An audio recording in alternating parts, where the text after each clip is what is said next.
지난 27편까지는 조직신학에서 잃어버린 연결고리, 이스라엘론의 저자 아놀드 G. 푸르첸바움 박사가 오늘날 기독교계의 4대 학파 중에 3대 학파인 언약무천년주의, 언약후천년주의, 언약전천년주의의 이스라엘론에 관하여 비평한 논문을 실었습니다.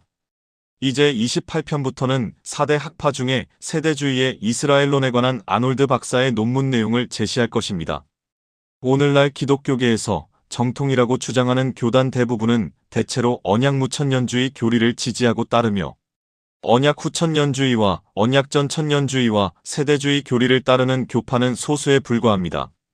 교회와 이스라엘이 동일하다는 전제로 세워진 은혜언약을 기반으로 하는 언약신학의 3대 학파는 장차 지상 재림하실 메시아께서 이스라엘과 함께 1000년간 통치할 왕국이 계시된 요한계시록의 예언을 영적으로, 우화적으로 해석하여 하나님의 택함을 받은 이스라엘 민족과 국가를 약화시켰습니다. 성경 주석에서 이스라엘론을 약화시키거나 제외하면 올바른 성경 지식을 얻을 수 없습니다. 구원받은 신자들이 이스라엘론에 관한 지식이 부족하면 구원을 완성하는 성경의 참된 진리의 말씀을 믿는 하나님을 아는 지식에 이르지 못할 수 있습니다. 성경에 관하여 정의한다면 창조자 하나님과 하나님의 택함을 받은 백성, 즉 아브라함과 이삭과 야곱의 육체의 자손인 이스라엘 유대인과 맺은 언약, 즉 아브라함 언약, 팔레스타인 언약, 모세 언약, 다윗 언약, 새 언약이 세계 역사에서 성취되는 연대기를 예언한 문서입니다. 새 언약은 하나님께서 아브라함과 맺은 약속들이 점진적으로 이스라엘의 유대인, 그리고 이방인에게까지 확대된 언약입니다. 우리는 지금 새 언약을 성취하고 있는 교회 시대의 끝에 서 있습니다. 교회 시대가 끝나는 동시에 시작되는 7년 대환란이 끝나면 새 언약 예언의 정점인 천년왕국이 세워질 것입니다. 아놀드 박사는 세대주의의 이스라엘론에서 아브라함의 언약이 팔레스타인 언약, 모세의 언약, 다윗의 언약, 새 언약으로 점진적으로 확대되고 성취되는 과정의 연대기를 보여줍니다. 특히 택함을 받은 유대인의 독특함을 보여줍니다. 그리고 새 언약에서 교회를 구성하는 신자들, 즉 영적인 축복을 받아 구원받은 이방인 신자와 영적 이스라엘, 갈라디아서 6장 16절이라고 하는 구원받은 유대인 신자를 모두 동일시하지 않고 명확하게 구별합니다. 1948년 5월 14일, 약 2000년 전 로마 제국에 의해 멸망한 이스라엘이 약속의 땅 팔레스타인에서 국가를 재건한 것은 결코 역사의 우연이 아닙니다. 42편 9장 세대주의의 이스라엘론, B. 이스라엘의 현재, O. 오늘날의 이스라엘, O. 오늘날의 이스라엘. 세대주의자 대부분은 현재 이스라엘의 상태를 성경적으로나 신학적으로 중요하다고 보고 있습니다. 라이리는 교회가 아브라함 언약을 성취하고 있다는 개념을 논의하고 거부할 때 이 점을 언급합니다. 예언을 문자 그대로 받아들인다면 이 약속들이 성취되지 않았다는 것은 분명하다는 것입니다. 그런 이유로 이스라엘이 다시 모이는 것은 분명히 미래적입니다. 교회가 팔레스타인 땅을 소유하고 있지 않다는 것도 분명하기 때문입니다. 이 관점에서 세대주의자는 시온주의를 우호적으로 바라봅니다. 앞에서 살펴본 바와 같이 언약 후천년주의자와 언약 무천년주의자는 시온주의에 매우 부정적이고 반대하는 반면 언약 전천년주의자는 시온주의 운동에 대해 양면적인 태도를 보였으나 세대주의자는 시온주의를 호의적으로 바라보고 있습니다. 라이리가 말했듯이 시온주의 운동이 계속 증가하고 이스라엘 국가가 형성되는 것은 그다지 중요하지 않습니다. 라이리는 이것이 아브라함 언약을 성취하는 것이라고 주장하지 않습니다. 세대주의자에게 이러한 현상은 하나님께서 역사하고 계신다는 중요한 증거이고 무천년주의자에게는 매우 당혹스러운 일입니다. 왈브로드도 같은 주장을 합니다. 사실 이스라엘에 부여된 모든 약속은 문자적이고 조건이 없는 것으로 간주됩니다. 이것은 하나님께서 이스라엘에 약속하신 영광스러운 미래는 재림 후에 성취될 것이며 그때 이스라엘은 영광스러운 국가가 될 것이고 이방인보다 높임을 받을 것이라는 것입니다. 하지만 현재 이스라엘에 해당하는 세 가지 일이 있습니다. 첫째, 이스라엘은 버림받았습니다. 둘째, 약속들이 이제 보류되었습니다. 셋째, 계획 성취에 진전이 없습니다. 하지만 왈브로드는 21세기에 이스라엘과 관련하여 두 가지 기적이 일어났다고 봅니다. 첫째, 이스라엘은 인종적 실체로서 보존되었다는 것. 둘째, 이스라엘이 현대 이스라엘 국가와 함께 정치적인 실체로서 부활했다는 것이다. 세대주의는 유대 국가의 재건을 신학적으로 통합하는 데 문제가 없다는 점에 유의해야 합니다. 언약 전천년주의를 포함한 언약 신학 세 학파의 신학 체계는 통합할 수 없었습니다.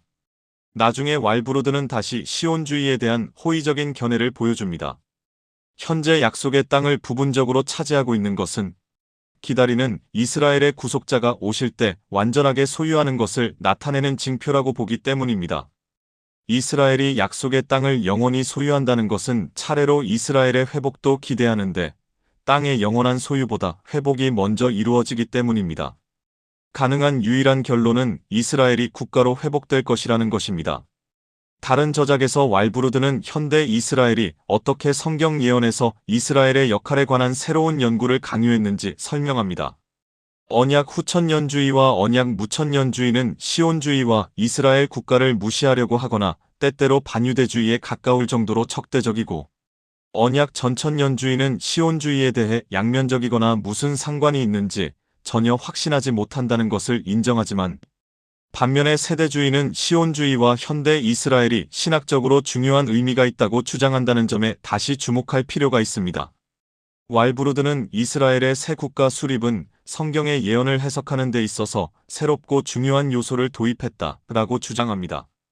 1948년 이전의 언약신학자 대부분은 이스라엘의 미래를 보지 못했고 이스라엘이 고국으로 돌아갈 수 있을지에 대해 의구심을 표명했습니다. 세대주의자들은 성경의 예언에 근거하여 언젠가 이스라엘이 회복되어 약속의 땅을 소유할 것이라고 예언했다라고 오랫동안 기록해왔습니다. 20세기의 세대주의가 주장했던 바로 그 일이 실제로 일어났습니다.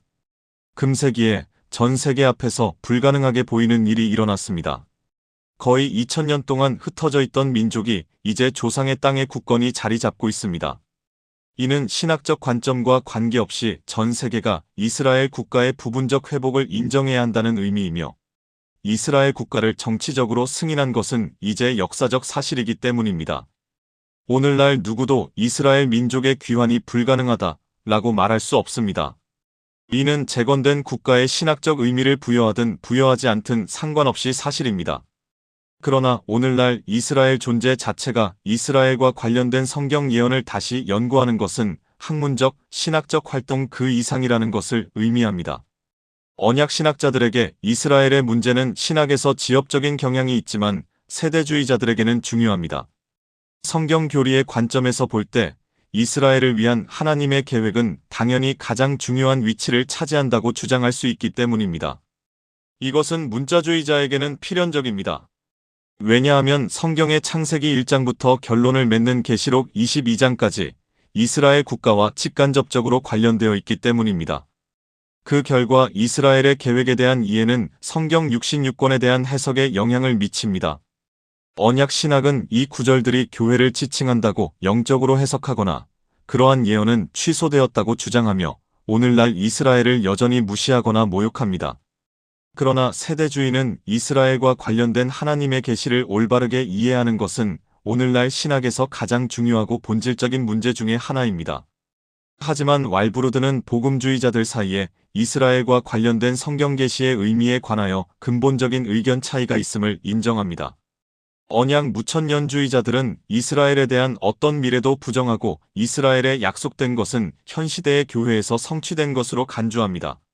언약 후천년주의는 이스라엘은 영적으로 회복될 것이라고 믿지만 이스라엘의 약속된 지리적, 정치적 측면을 무시하는 경향이 있습니다. 세대주의는 이스라엘의 민족적 구원과 국가의 회복을 모두 단언합니다.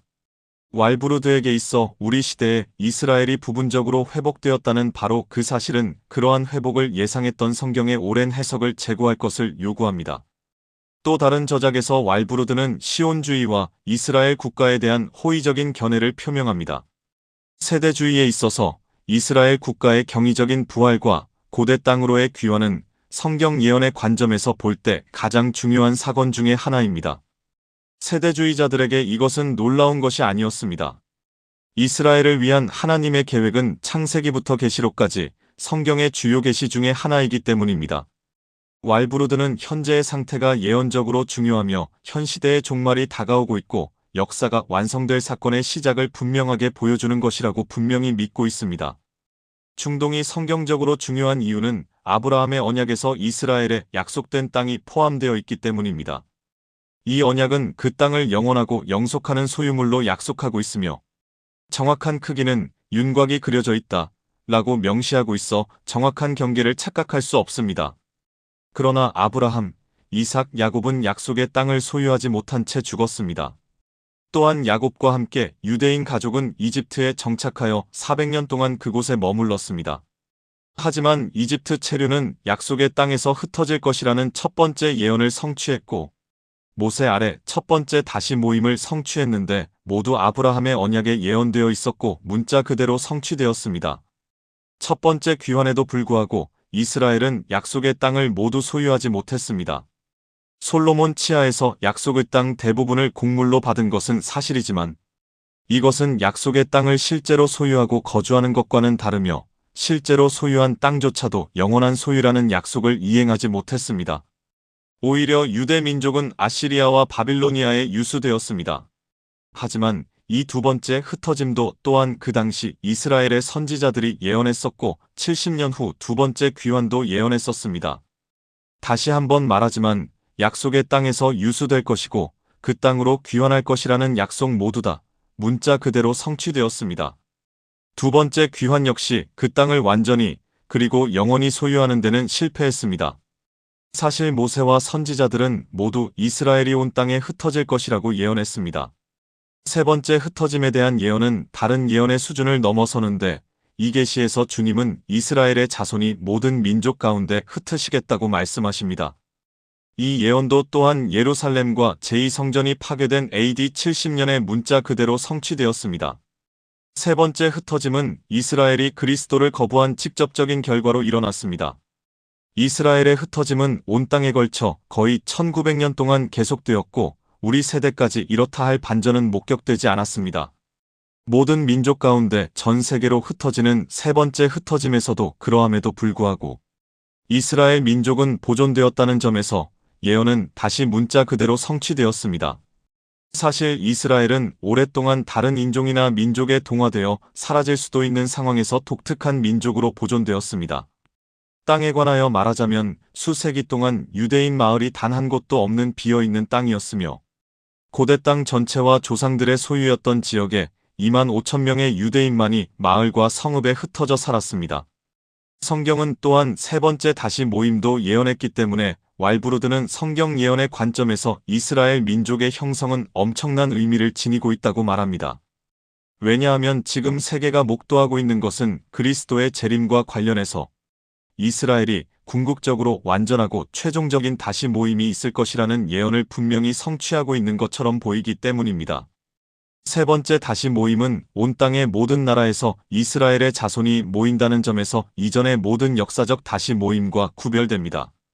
또한 최종적인 다시 모임은 완전한 다시 모임이 될 것이기 때문에 이방인 가운데 흩어져 있는 이스라엘 사람은 단 한 명도 남아있지 않을 것입니다. 이스라엘은 이 최종적인 귀환에서 고대 땅에 귀환한 후에 폐허가 된 성읍들을 세우고 포도나무를 심고 포도즙을 마실 뿐만이 아니라 정원도 만들고 과실도 먹을 것입니다. 또한 최종적인 귀환 이후에는 약속의 땅에 심겨진 이스라엘은 다시는 그 땅에서 뽑히지 않습니다. 모든 민족으로부터의 최종적인 다시 모임은 결코 되돌릴 수 없고 이스라엘의 자손은 이 땅이 지속되는 한 천년왕국 내내 그 땅에서 거할 것입니다. 왈브루드에게 현재의 유대 국가는 이 최종적인 다시 모임의 시작입니다.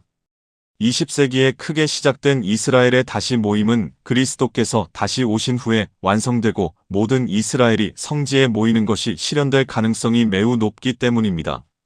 예언된 땅의 재건은 현재 이스라엘의 회복으로 이미 매우 생생하게 성취하고 있고 또한 미래의 천년왕국에서도 성취될 것입니다.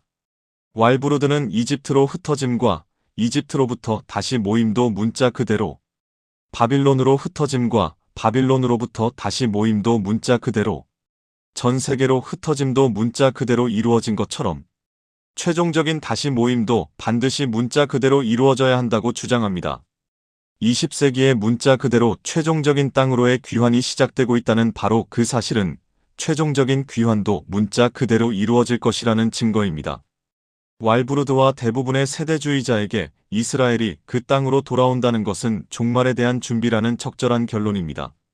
또한 그러한 귀환은 예언적으로 필연적이었습니다. 대환란은 이스라엘과 적그리스도 사이에 7년 평화 언약이 체결되는 것으로 시작됩니다. 그러므로 이러한 성격의 언약이 체결되기 전에 언약을 체결할 수 있는 유대 국가가 존재해야 합니다. 그러한 언약이 성취되기 위해서는 이스라엘의 자손이 고대의 땅에 있어야 하고 그러한 언약 관계에 적합한 정치적 단위로 조직되어야 한다는 것이 분명하기 때문입니다. 현재 유대 국가가 존재한다는 사실은 이 언약이 다니엘 9장 27절에서 예언한 대로 문자 그대로 성취될 것이라고 믿을 수 있는 확실한 근거를 제공합니다.